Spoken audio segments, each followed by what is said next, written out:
সকাল থেকেই রান্নাঘরে তুমুল ব্যস্ততা। আজকে সৌম্য আর অর্পিতাকে আইবুড়ো ভাত দেবো। আজকে ওদের আবার প্রথম আইবুড়ো ভাত, মানে আমার কাছ থেকে আইবুড়ো ভাত খাওয়ার জার্নিটা শুরু হবে। সেজন্য আজকেরটা তো একটু বেশি স্পেশাল, প্রথম আইবুড়ো ভাত বলে কথা। ওরা আমার ভীষণ কাছের দুটো মানুষ। প্রথমে 5টা ভাজা করে নিয়ে বাকি রান্নাগুলোও মোটামুটি কমপ্লিট করে এনে আমি বেরিয়ে পড়েছিলাম ওদের জন্য শপিং করতে।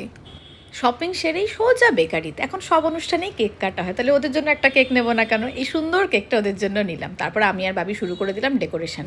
আমরা আমাদের মতো করে যেটুকু ছিমছাম করে সাজানো যায় সাজালাম। দেখো তো সাজানোটা কেমন হয়েছে।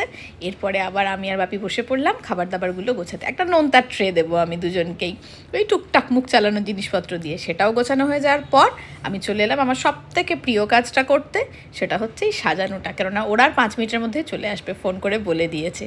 আর এই যে আমাদের কনে অর্পিতা, আর এই যে আমাদের বর সৌম্য। ওদের এঙ্গেজমেন্টের ভিডিও আমি আগেই শেয়ার করেছিলাম।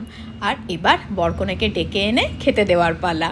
আর অর্পিতার রিয়াকশান দেখো, ও একেবারে মানে আশ্চর্য হয়ে গেছে।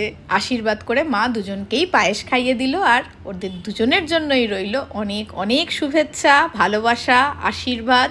ওরা খুব ভালো থাকুক, খুব সুখে থাকুক। দেখা হচ্ছে তোমাদের সঙ্গে পরের একটা নতুন মিনি ব্লগে।